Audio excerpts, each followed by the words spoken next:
The city was waking slowly, wrapped in the haze of a soft morning. Glass towers reflected pale streaks of dawn, and the streets carried the muffled rhythm of footsteps and car horns. Inside one of the tallest buildings, the air smelled faintly of polished wood, leather chairs, and freshly brewed coffee. At the very top floor sat Daniel Whitmore, a man who was known across the state as a self-made millionaire. He had built his empire from a small family hardware shop, turning it into a network of supply chains and construction firms. To many, he seemed untouchable, a man of certainty, a man who never doubted a single decision. But that morning, as he leaned over a long mahogany table, he felt the weight of something pressing deep into his chest. Across from him sat Mr.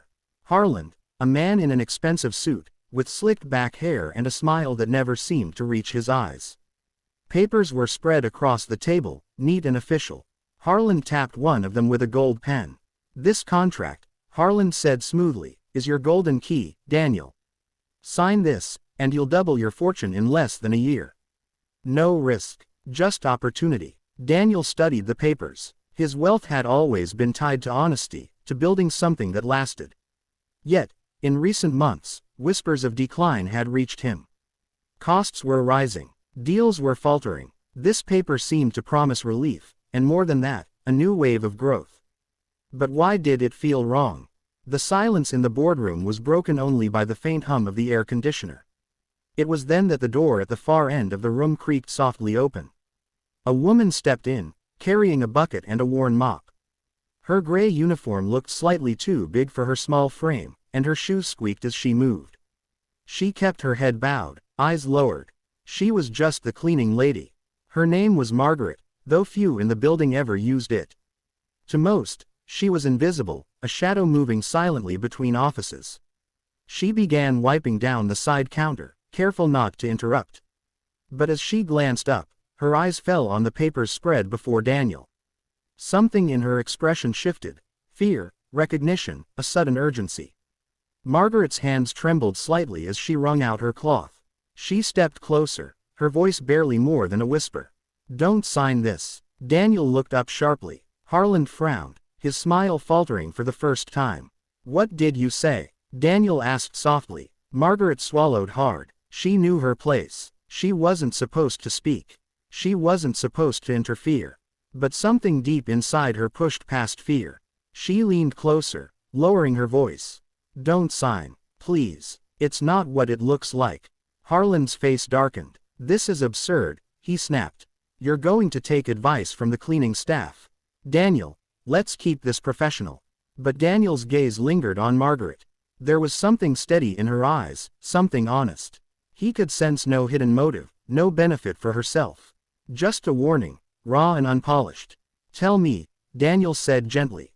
"What do you know?" Margaret hesitated, wringing her cloth until drops of water fell onto the polished floor. I shouldn't say. But I overheard, a week ago, men talking downstairs, about this deal, about how the company you're about to merge with, isn't real. It's a shell, a trap. They said once you sign, you'll lose everything you built.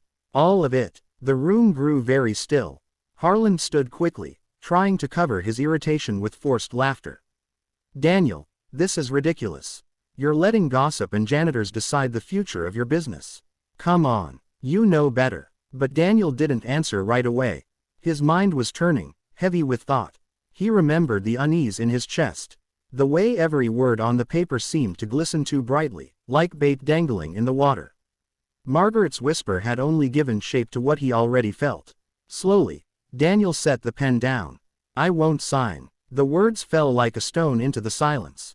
Harland's mask cracked. For a brief moment, anger flared in his eyes before he forced another smile.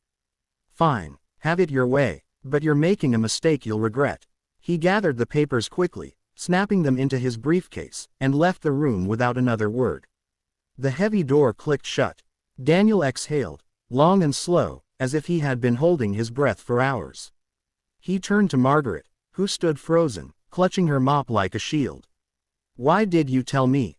he asked softly. Her eyes dropped. "Because I know what it's like to lose everything.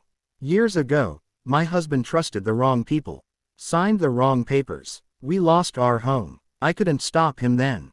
But when I saw you, I couldn't stay quiet. Her voice cracked, just slightly, but she quickly composed herself. I'm sorry if I stepped out of line, sir. I'll go. She began to move toward the door, but Daniel stopped her. Wait. She turned slowly. You may have just saved me more than money, he said. His voice was warm now, the edges softened. You saved the work of hundreds of people. The families who depend on this company. And you did it when you had nothing to gain. That's rare. Margaret shook her head. I only did what was right. But Daniel knew it was more than that. It was courage, pure and quiet, the kind that didn't seek recognition. In the weeks that followed, Harlan's scheme unraveled. Investigations revealed fraud, deceit, and countless victims who had already fallen into ruin. Had Daniel signed that morning, his company would have collapsed within months.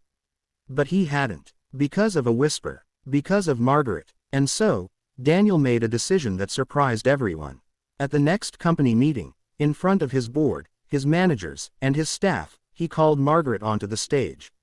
She stood there nervously, her uniform plain, her hands fidgeting. Daniel smiled at her, then turned to the room. This woman, he said clearly, saw the truth when I almost missed it. She had the courage to speak when silence would have been safer. She protected not just me, but all of us. She reminded me that wisdom doesn't always wear a suit. Sometimes, it carries a mop. The room erupted in applause. Margaret's cheeks flushed red, her eyes wide with disbelief.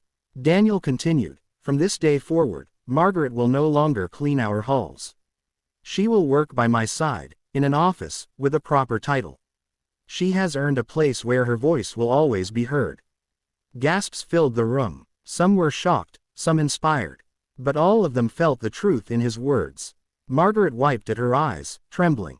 She tried to speak, but only one sentence came out, soft and unsteady. Thank you, for seeing me. Daniel nodded gently. No, thank you for saving me. From that day, Margaret's life changed.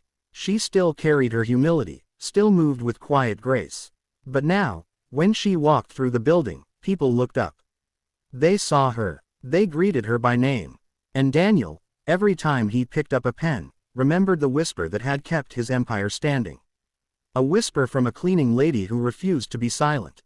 Dash dash dash.